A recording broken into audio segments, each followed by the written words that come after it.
Rūpniecisko šujmašīnu adatiņas. Lai jums nemulsinātu, esmu sagatavojis vienkārši materiāls, saprotams, un to parādīšu, kā tas izskatās.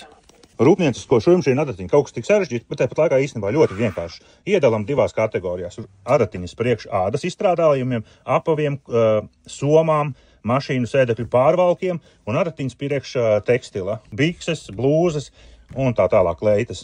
Adatiņas ādām jūs atradīsiet dažādu veidu dekoratīvos griezumus, atkarībā kāds jums ir nepieciešams.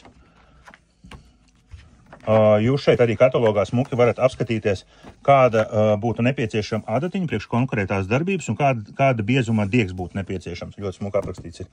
Un savukārt tekstilam arī ļoti skaisti ir universālās adatiņas, spīd blīvi cieši austiem materiāliem, RRT tas ir adītiem materiāliem un džinsam.